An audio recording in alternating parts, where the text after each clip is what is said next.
breaks. But now game faces back on for game 2. And this is a big one, right? Because Jan starts with the white pieces. He has to try to create his chances in this one. Every white is absolutely essential, and you need to maximize the opportunities that you get against Magnus. And we're off. A draw in this one means Magnus gets white in the next pieces. So we've got the king's pawn opening. Magnus trying to keep it solid. Replies with the same. And we've got the Italian game. Okay, the Italian game. This was also debated in their 2021 World Championship match. There was a really fascinating battle there where Magnus ultimately, after maybe a slight disadvantage in the opening as black, did turn things around a bit later. But, okay, Jan brings his bishop out. This is known to be the most ambitious way to play with white. You pin the black knight and basically ask the opponent to come at you. Pawn to g5 is objectively maybe the best idea now or on the next few moves for black, but Magnus doesn't really like weakening himself in such a committal manner.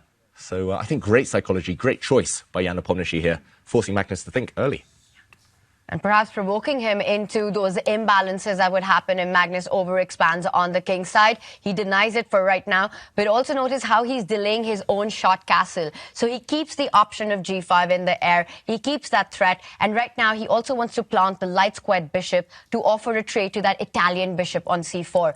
Bishop to e6. If it's traded, the queen can recapture, unpinning itself. And in the meantime, Jan Nepomniachtchi gains space on the queen side with tempo. Here, massive threat, of course, to catch the black bishop. That would be a trap. So the blue arrow appears yet again, saying black should fight for space. Of course, Magnus does indeed challenge the white queenside structure, but now a bit of a loss of time. Black's going back in order to go forward. The e6 square may be a launch pad for either the light squared bishop or the knight right now. And, okay, this is shaping up to be a really tense battle. All pieces, all pawns still on the board. And Magnus jumps forward with his knight. He jumps forward and he's also clearing the path for his king to perhaps at some moment go castling on the queen side, which would allow that g-pawn moving forward twice with tempo, the h-pawn joining the attack, and it just comes with a lot of power play because if we notice on the left side, there's already been a bit of a closed pawn formation. Getting an attack, getting a break is not easy for white there. Magnus's king might find safety on that side of the board. Okay, prediction time. Where are the kings going? White's king is committed. I think queen side. I would say queen side. Queen side. Queen side for Magnus here, of course. I mean, because you can go bishop d7 and g5, knight h5, knight f4 stuff. You even go f5 after you castle queen side. You can literally see the potential for a very big attack for Magnus here after bishop d7, g5, knight h5. One of the knights go to f4. You may not even need to castle yet. Obviously, you know, it's probably good to castle, but this is very nice. It's very quick. It can happen like this. And knight on e6 is, I'm not used to seeing here so quickly. So this is why it really stands out to go for this idea. Do you think something has gone off in Magnus's head here? He's saying, okay, castling kingside, the white king now has pretty much set out its stall and is begging to be attacked. It's like a red rag to a bull, right? You castle, allowing a pawn storm like this. Look at the eval bar, everyone. He's about to do it. Ooh. You can tell his hesitation. He doesn't play like that, you know, but he's like, I got to do it. You're right, David. Yeah, apparently a massive advantage for black already. I think it's going to be on the board. Magnus will play this. He can go all solid, getting his king to the king side right now, but we'll know about his ambition with the black pieces if he touches and moves that g-pawn 2 steps ahead. And that will be fire on the board, because Magnus Carlsen will be on the attack. Eye tracker, he's looking at that side of the board. He brings his knight in instead.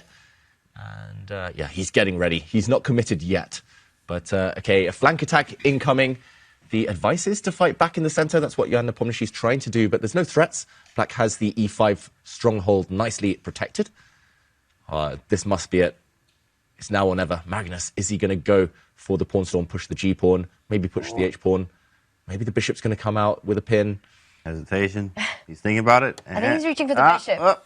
Bishop g4. Okay. Then he clears the way for the black king to get to safety on the left side. So he's still hinting at g5 and now pinning that knight to the white queen, putting more pressure on that central pawn that has just moved forward. So asking questions to Jan, some big questions to answer, problematic ones. What is your decision with the d4 pawn? Despite the fact this is a long match, a 6-game match, a loss with white here would be really, really disastrous for Jan Nepomniachtchi. It is a risky opening. I actually praised his opening choice, but for white, the fact that your bishop is standing out on h4, the dart squared bishop, it's a bit of a target. It's basically a provocation to the opponent, and Magnus clearly has studied this in a lot of detail. It's backfired in Nepomniachtchi's opening. And it looks like a beautiful position for black as well, right? Your pieces are out. That juicy square on f4, already captured by the black knight.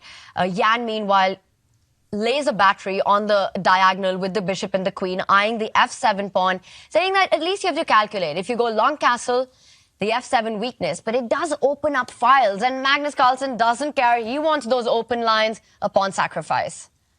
Wow, he barely even blinked. He's like, okay, I'm not even going to calculate taking that pawn. Neither side calculating bishop takes on f7 there. I think the bishop actually would have been trapped behind enemy lines.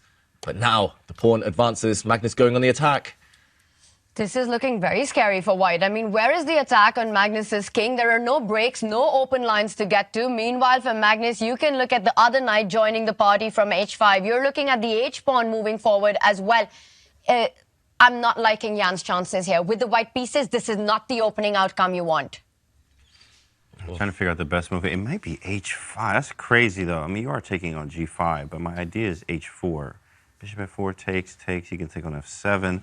Bishop opens up. But he doesn't like playing like that. So, and probably there's something better. If you get h5 in, this could be like GG. So maybe work d to g to prepare h5.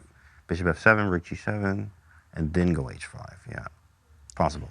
So many ideas. That's the thing. That's the one kind of hazard here for Magnus is he has so many tempting moves. He might well burn a bit more time on the clock deciding among those temptations.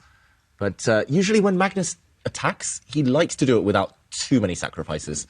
He doesn't want to totally gamble and burn the bridges. There we go. He plays it safe. He retreats his bishop, getting out of the way of his own g-pawn. He also defends his own f-pawn in the process, but getting in the way of his knight. I'm very surprised at that. There was a frown from Jan Nepomniachtchi who retreats his bishop. Yeah, bishop f1 is nice because his idea now is like, okay, cool, you're not pushing up on me like that on the king side. He wants to go c4, c5 at some point. Okay, Magnus takes a timeout to improve his king, shuffle the black king towards the corner. They do say if you castle long, castle queenside, then you should always take a timeout. The corner is the safest place for the king, but this is very time-consuming. This last move. I don't really see what black's next move is, how to continue the attack. So, okay, any ideas what white could be playing? The desirable move is knight to c4, but this knight is currently defending its fellow knight on f3 from c4, though. Is that a move? Ooh, c4. C4 is possible. And then c5 and then de. And you're looking at a pawn sacrifice in the middle of the board, right? It weakens the d4 pawn and takes away the pressure from getting c5 in. Yeah, and I was thinking e5 there, but it is giving up a pawn there. c4, de, and then e5. de, knight e5. My queen is not activated anymore on that diagonal. It's hard to break through. I'm not gonna lie, it's hard to break through. But also for Magnus, right, with the bishop that's just gone on h5, you don't have knight jumps on that square. You're not expanding that h-pawn. Whenever you push g4, white's piece will jump over to h4 and start eyeing the f5 square. So for now, Magnus's kingside attack has also been halted. Yeah, but Magnus is just playing that kind of trademark brand of chess that he has been exhibiting for so long. Okay, knight c4. I was going to say, just bring all the pieces to the party. Just improve all your pieces and let the tactics fall into place later.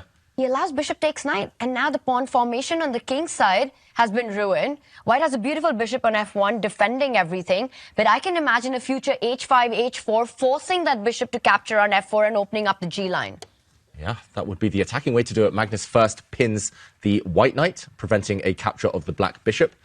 So the white knight is pinned. Also, if we remember Capablanca, this bishop on g3, he once made it look really silly in this pawn structure. If the black knight ever moves away, the bishop on g3 is actually trapped for eternity. It can never really re-enter the battle.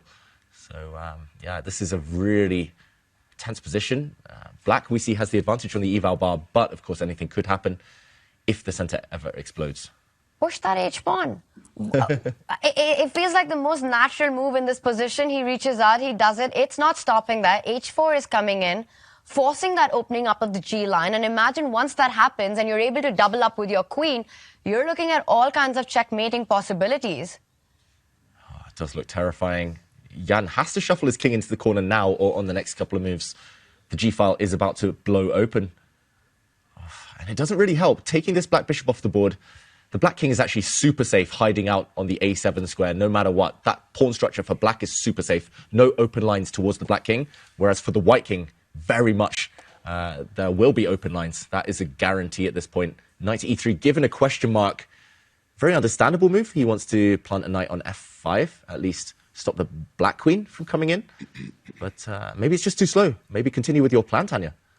Yeah, I'd love to see that on the board because, yes, you get your knight to f5, but that's not a great defender there because all the squares close to the king, the g3 square, will be covered by Magnus's pawns. And I'm not understanding how do you keep everything together on the king side after the very natural h4. Magnus has other very appealing possibilities here as well. He can think about preparing it, get that rook to g8 before jumping in with h4.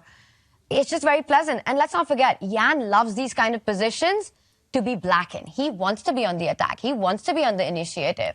He's not someone who's enjoying defending this king side that we've got with destroyed pawn formation, the king in the open, not looking good, but our arena looking very good. There we go. A sneak peek behind the scenes of our arena. The fans watching. Hello, everyone. Hello, Oslo. They look like they're enjoying the chess. I love the different colours there, I've got to say. I do like the colors. That's not I'm like them. And it's a colourful position on the board too. But yeah, in honour of Rubik's, maybe that colourful, but not in Jan's favour. Magnus about to go for it. He opens up the centre.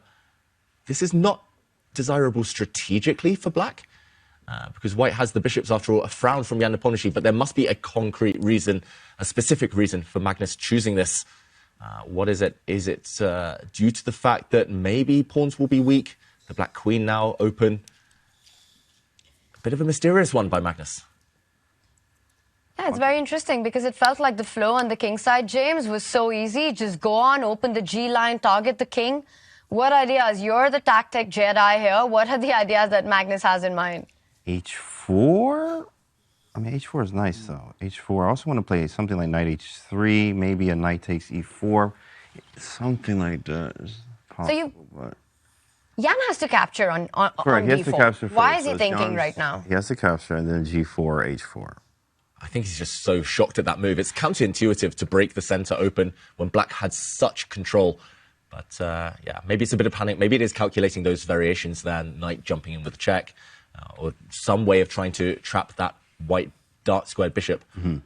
Actually, yeah, the knight to h3 check. The bishop is pretty much trapped on g3. I don't really see a way to save it. So Jan panicking. But like you say, Tanya, sometimes there are just no options. Rather than spending, 1 minute 20 now on this move, you just got to play, deal with the consequences, and yeah, try to find something a bit later. Instead, he jumps with his knight. But now Magnus is up material and with the attack. Exactly. I mean, you're the one who wants at least an extra pawn or two to allow black to get this kind of a position, but it's Magnus with the black pieces on the initiative, up on the material, and still ideas of h4 in the air. No attack on the black king. That bishop on b6, a brilliant attacker, but also a really cool defender. Defending a5 and c7 points. Magnus reroutes the knight to the squares that have been opened up. Also, sneakily, that queen will transfer to g6 once the g line opens up, threatening checkmates. Knight d7, a very clever move. All threats in the air. Yeah, feels like Magnus is trying to win this in the style that he said Ding was using in the World Championship. Just minimal calculation, just put pieces on good squares. If the knight ever lands on e5, that is a square that can never be challenged. That's a permanent outpost. I just want to mention as well for everyone at home, knight to g7 looks like a fork.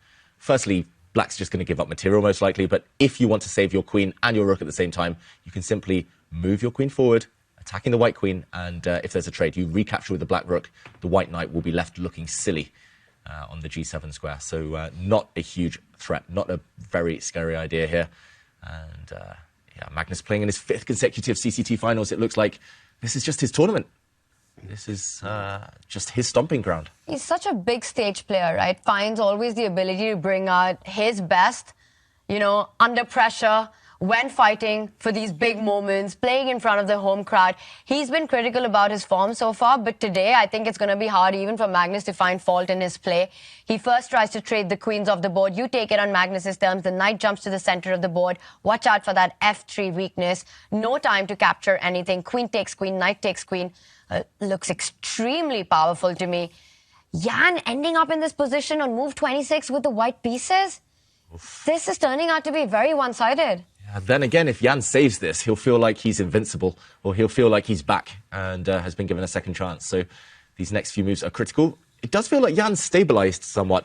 He's stopped his dart square bishop getting trapped. The white knight does look more and more pretty by the moment. It looks like it's on a really nice safe square. And Magnus might start getting frustrated. He knows he has a massive advantage. He knows he's winning. But the longer the game goes on without a breakthrough, the more this could turn. He moves his queen. He's clearing the path for that black knight on d7 to jump into the center. And also watch out, that queen can further penetrate into white's position from that a3 square, eyeing all the pawns on the board, on the left side, on the right side. Combine that with the knight on e5, knight on f4. I don't care if the computer says there was something more accurate for Magnus to convert his advantage, but everything he's done, it just looks incredibly dangerous for white. Where do you go, rook c1? There Rook we go. c1 hits the queen. Oh, that was a nice intermezzo, a nice intermediate move there. Zwischenzug. Black's knight came in. Shake? What is this Yeah, a head it's shake it. or f3? Queen a3 on the board. So many threats now. Black's knight is threatening to capture a pawn with a check. Black's queen is just trying to gobble up the whole queen side. Oh, Jan defends everything for now, but there are some knight forks in the air. The two white rooks are on the same circuit for the black knights. Yeah, knight d3 just picks up big material on the board, right? He doesn't even want it. He just wants his rooks into the game, eyeing that white queen, rook on d8. And Jan, he's feeling the pressure. You know, he's twirling the pieces, but the pieces on the board are about to fall apart. This is just a terrible position. All my pieces are clamped down as white here. Can't do anything. I mean, I don't have any targets. What do you even play? Bishop takes f4, maybe to start, to get rid of something. Pawn Barely takes. move. Takes, queen c2, knight f3. There's rook e8 in there. Everything looks like it's winning right now. The black queen, the black knights, they're so active. Loose pieces do drop off, so as you pointed out there, James, the only black piece that's misplaced is that rook that Magnus moves. He's not calculating anything. He's just improving his pieces constantly and waiting for the tactics to fall in his favor. Rook d2 is coming too. And he didn't even have to go around to pick up Jan's exchange. Jan was forced to give up his rook for that knight because the f3 pawn was hanging. And now that's a lot of material. An extra pawn, an extra exchange, and beautiful pieces against the white king. Look at the way Jan's bishops are shut off. That bishop on g3, bishop on g2. No play. Denied game. Oof, I think we're going to see a handshake in the next few moves, next few minutes. Magnus now has a very pleasant choice to make. The white knight is trying to jump over towards the c4 square with a family fork, hitting the black queen. But there we go. It is removed. Magnus gives back some of the material. But, of course, he's going to emerge with a two-pawn advantage and an ongoing attack. The black rook trying to land on the second rank. Oh, this looks over. How to fight on? Yeah, you don't. In fact, this is nothing. The bishops are terrible. Even if my bishop was good, I don't have any targets. c7 is locked down pretty nicely. Rook e1, that's very good. You can do knight takes g2, whatever you want. Do anything. And white's rook needs to stay on the first rank. There are checkmating ideas on g1 that white has to watch out for. Just everything in the position has gone wrong for Jan. He's down on the material. Great. He's about to be down that king on h2. You know, black just lined up beautifully. Every single piece placed to perfection. There are ideas of taking on h4, I don't have any take on moves. g2, pick up material on h4. On g5, maybe throw an h4. You can do anything. This is crazy because I have no moves. Yeah, he threw an h4 there, which is brilliant. But You take I that have pawn, no knight moves. takes bishop, and the bishop falls. Takes check, king h1 and h3 and resignation. I think this is over. This is over for Jan. We're going to see one or two last moves. Magnus's queen moves in. A pawn deflects the light squared bishop away. There will be a capture now. Rook e2 is nice. Oh, there we go. It's a double attack, and Magnus takes a second win.